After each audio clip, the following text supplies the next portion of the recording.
प्रिय विद्यार्थियों, हम न्यूक्लिक अम्ल के बारे में पढ़ रहे थे।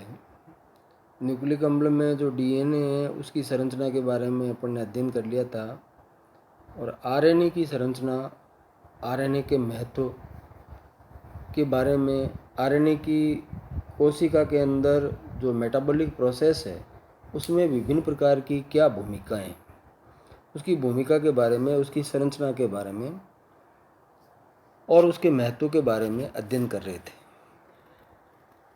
आज जो आरएनए है उसके विभिन्न प्रकार जो शेष रह गए उनके बारे में और संरचना के बारे में अपन जानकारी प्राप्त करेंगे। RNA part 2।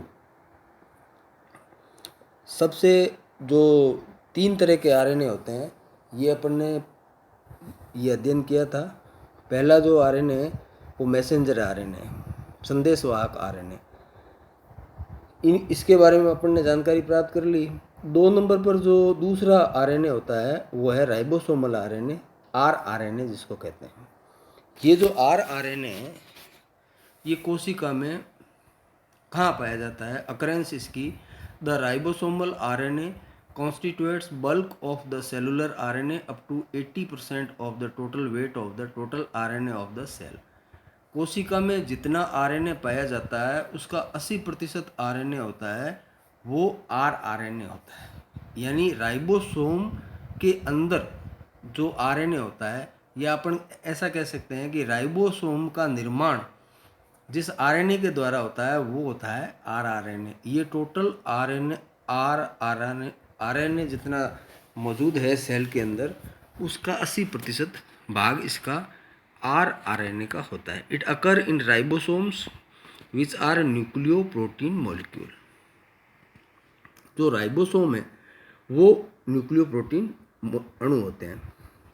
टाइप ऑफ, अब प्रकार आरआरएनए के प्रकार क्या है। Inside the ribosome of the eukaryotic cells rRNA occur in the form of the particles of the 3 different dimensions. यानी 3 पार्टिकल्स के रूप में अलग अलग तरह के डायमेंशन में ये मिलते हैं। These are designated as 28S, 18S और 5S। 28S, 18S और 5S की जो सेडिमेंटेशन वैल्यू होती है इसके आकार के 3 इसके पार्टिकल के रूप में आरआरएनए सेल के अंदर पाए जाते हैं, यूकैरियोटिक सेल के अंदर। The 28S and 5S molecule occur in large सब यूनिट। यानी जो 28S और 5S वाला जो मॉलिक्यूल है वो उसकी जो राइबोसोम की बड़ी बड़ी यूनिट है 60S वाली, 60S वाली सब यूनिट में ये पाया जाता है। वेरेज 18S molecules is present in the small सब यूनिट 50 सब यूनिट। यानी जो यूकैरियोटिक सेल के अंदर राइबोसोम की जो छोटी यूनिट होती है 50S सब यूनिट, उसके अंदर 18S वाली इसका पार्टिकल, 18S वाला पार्टिकल इसमें पाया जाता है। The 28S molecule of rRNA have a molecular weight of the 1.5 to 1.8 into 10 की पावर 6 डाल्टन। ये इसका मोलिकुलर वेट होता है। जो 28S वाला मोलिक्यूल है उसका वेट कितना होता है 1.5 से लेके 1.8 इंटू 10 की power 6 dalton. Whereas 18S particle are only 7 into 10 की पावर 6 डाल्टन। 7 इंटू 10 की पावर 6 डाल्टन होता है, वो 18S वाले का वेट होता है, मोलिकुलर वेट होता है। In prokaryotic cells there are only 23 and 16 rRNA with a molecular weight हो। जो प्रोकैरियोटिक सेल्स होती है उसमें जो आरआरएनए होते हैं वो 2 तरह के होते हैं, एक तो 23S और एक 16S। इनके जो मोलिकुलर वेट होते हैं वो 1.2 इंटू 10 की पावर 6 डाल्टन एंड 6 इंटू 10 की पावर 6 डाल्टन रेस्पेक्टिवली। ये प्रोकैरियोटिक सेल के अंदर होता है। Base composition of rRNA different base content from the tRNA and mRNA. इसकी जो क्षार की संरचना होती है, जो अरेंजमेंट होता है, वो टीआरएनए और एमआरएनए से अलग होता है। It is relatively rich in guanine and cytosine. जो आरआरएनए है उसके अंदर जी और सी यानी गुआनिन और साइटोसिन की अधिक मात्रा पाई जाती है। The base component of rRNA of E coli have a molecular ratio of the adenine 21, uracil 19, guanine 36 and cytosine 23। ये जो ई कोलाई है उसके अंदर जो मोलर रेशो होता है वो बेस का इस प्रकार से होता है। Biogenesis of rRNA. rRNA and although present in the ribosome is formed inside the nucleolus. DNA associated with the nucleolus is responsible for coding rRNA. This part of DNA is known as the nucleolar organizer.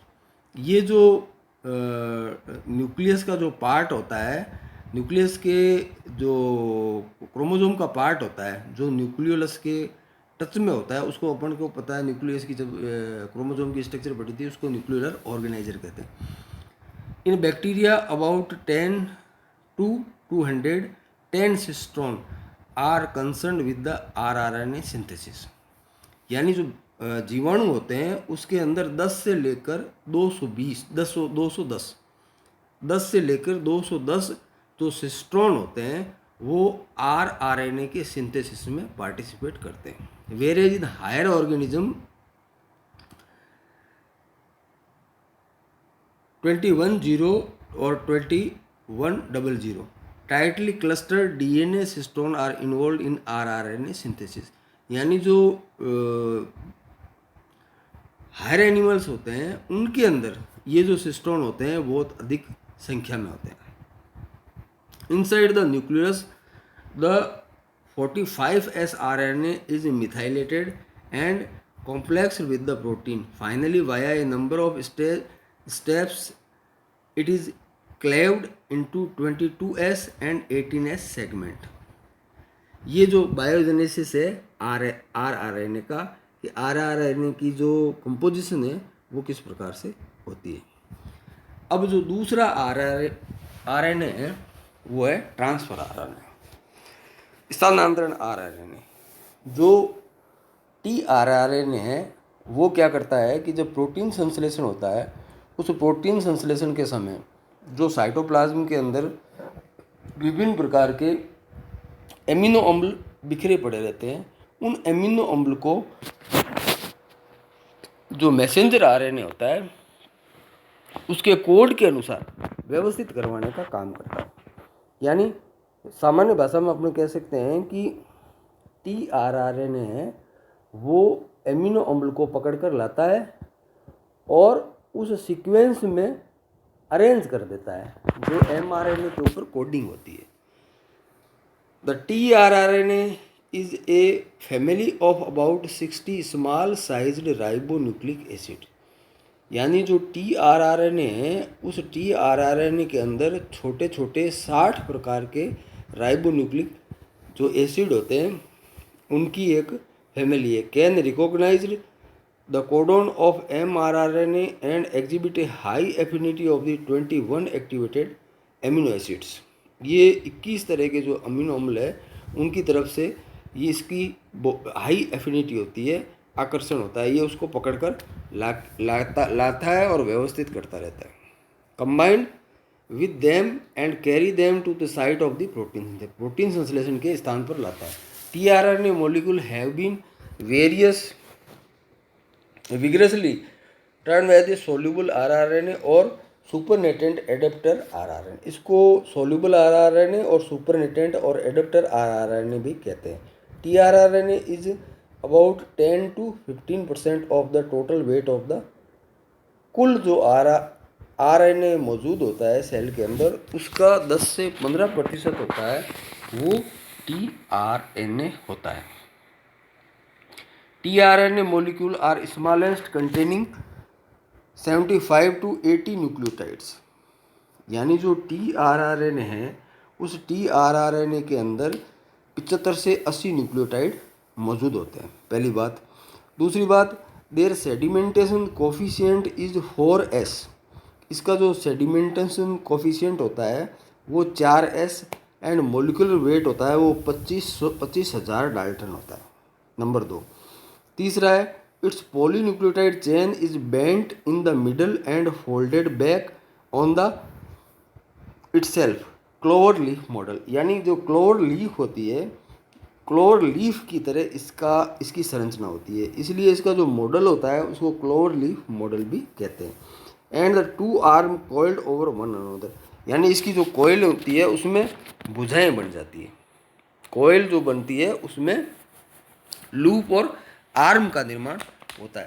Some of the bases of the 2 arm are coiled over one another. कुछ base होते हैं वो 2 arm के ऊपर एक दूसरे के ऊपर आर्म मौजूद होती है। The 5 and of the polynucleotide, 5 end of the polynucleotide in CCA base sequence, psi represent site for the attachment of the activated amino acid. The end of the chain terminate the guanine base. The band of the chain of the each tRNA molecule contain definite sequence of the 3 nitrogen. यानी इसका जो base होता है उसमें 3 nitrogen base का codon होता है, constituent the anti codon. यानी एंटी कोडोन जो होते हैं वो वहाँ पे आके एमिनो एसिड होता है वो अटैच होता है। It recognise the codon of the mRNA का जो कोडोन होता है उसको वो रिकॉग्नाइज करता है। 4 different regions are special sites can be recognised in the molecule of the tRNA। These are, अब इसकी जो 4 साइट होती है वो कौन कौन सी होती है? पहला है amino acid attachment site. Amino acid attachment site है वो क्या है? It occur at the 3 and of the tRNA molecule and has OH group combined with the specific amino acid. The presence of the ATP forming amino acyl, it is common to all tRNA molecule। ये amino acid जो होती है ये यहाँ से amino acid को ये attach करती है, यानी एक हुक्नुमा स्ट्रक्चर की तरह उसको ये पकड़ के अटैच करती है। नंबर 2 है recognition site. It contain the specific base sequence which dictate the attachment of the correct amino acids। यानी जो रिकॉग्नाइज साइट है वो एमिनो एसिड को पहचानने का कार्य करती है। वो पर्टिकुलर एमिनो एसिड जो वहाँ अटैच हुआ है वो mRNA के कोडोन के अकॉर्डिंग है या नहीं है, ये रिकॉग्नाइज साइट आती है वो डिसाइड करती है। ये उसकी स्ट्रक्चर है। 2 dimensional structure of tRNA। The nucleotide sequence of the first tRNA was determined by Robert Holley in 1965। Robert Holley ने इसका जो tRNA की जो यीस्ट के अंदर उसकी संरचना दी थी, in which he was awarded Nobel prize with Hargobind Khorana and Nirenberg. H.G. Khorana और नीरेनबर्ग के साथ में रॉबर्ट हॉली को नोबेल प्राइज मिला सबसे पहले tRNA की संरचना देने के लिए। Since then sequences of the more than 200 rRNA from different sources have been reported and all of them fit the basic plan of the 2 dimensional. यानी अलग अलग जो सेल्स होती है उसमें 200 तरह के rRNA को उन्होंने अलग अलग स्रोत से इकट्ठा करके और उसके जो 2 डायमेंशनल मॉडल के अनुसार उसको परख के देखा, तो वो क्लोवर लीफ के समान ही इसकी संरचना आती है। और उसकी जो विशेषता है वो इस प्रकार से, all tRNAs contain a large number of unusual modified nucleosides. यानी जो tRNA होते हैं उसमें बहुत अधिक मात्रा में असामान्य न्यूक्लियोसाइड्स पाए जाते हैं। वो कौन से होते हैं? सूडो यूरेडिन, इनोसिन, डाईहाइड्रोयूरेडिन, DHU जिसको कहते हैं डाईहाइड्रोयूरेडिन जो आर्म होती है इसकी। Most of these modification result due to the methylation. The ratio of adenine और uracil and guanine and cytosine are near rare unity which suggest the information of DNA like double helical segment secondary structure.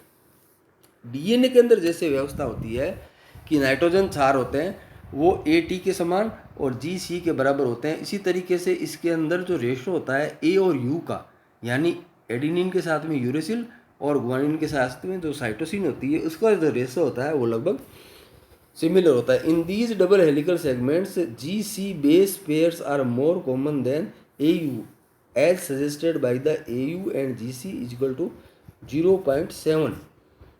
ये जो AU और GC का जो ratio होता है वो 0.7 होता है। Fourth, all tRNA molecule have the tertiary structure, the detail of the which are known as the magnesium ions concentration is important in stabilization। यानी ये जो tRNA मोलिक्यूल होता है उसकी जो ये जो कॉम्प्लेक्स स्ट्रक्चर बनती है, जो उसकी टर्सरी स्ट्रक्चर होती है, उसकी स्टेबिलिटी होती है वो मैग्नीशियम आयन के ऊपर डिपेंड करती है। All tRNA molecule have guanines residue at the terminal and CCA sequence at the 3 end. The amino acid is accepted at the 3 end only. The sequence is CCA remain unpaired. Next, in the cloverleaf model, there are 4 arms named as their structure and function। यानी जो cloverleaf model है उसमें 4 arm होती है। अब ये जो diagram है इसमें अपन देखेंगे। सबसे पहला द एंटीकोडोन आर्म, जो एंटीकोडोन आर्म होती है उसमें 5 बेस पेयर होते हैं कैरिंग द एंटीकोडोन ट्रिपलेट। ये एंटीकोडोन ट्रिपलेट होता है। ये जो आर्म होती है वो mRNA के ऊपर इसको अटैच करती है, tRNA को। नेक्स्ट है द डी आर्म या DHU आर्म। DHU आर्म होती है उसमें 2 से 4 बेस पेयर्स होते हैं। So the named due to the presence of the di hydroxy uridine in the loop. इस लूप के अंदर डाई हाइड्रोक्सी यूरेडिन होता है, इसलिए इस आर्म को कहते हैं DHU आर्म। DHU आर्म क्यों कहते हैं? DHU आर्म इसलिए कहते हैं क्योंकि इस आर्म में, इस डी आर्म के अंदर डाई हाइड्रोक्सी यूरेडिन नाम का जो क्षारक पाया जाता है। The most variable feature of the tRNA is the extra arm which lies between the TC arm and the anticodon. Anticodon arm और जो TC आर्म है उसके बीच में एक वेरिएबल आर्म होती है। Based on the nature and their extra arm tRNA can be divided into 2 types. tRNA को 2 भागों में डिवाइड कर सकते हैं, क्लास फर्स्ट tRNA और क्लास सेकंड tRNA। जो फर्स्ट कैटेगरी का होता है वो स्मॉल साइज का होता है जिसमें 3 से 5 बेस पेयर्स होते हैं, और लार्ज एक्स्ट्रा आर्म होती है उसमें 13 से 21 बेस पेयर। तो ये जो वेरिएबल आर्म होती है उसमें एक जो आर्म होती है वो स्मॉल आर्म बनती है जो 3 से 5 बेस पेयर की बनती है, बेसेस की बनती है, और एक के अंदर बड़ी बनती है जिसमें 13 से 21 बनती है। ये इसकी स्ट्रक्चर है। इस स्ट्रक्चर में क्या है? इस स्ट्रक्चर में क्या है? ये एंटीकोडोन आर्म है। ये एंटीकोडोन आर्म किस पे जुड़ेगी?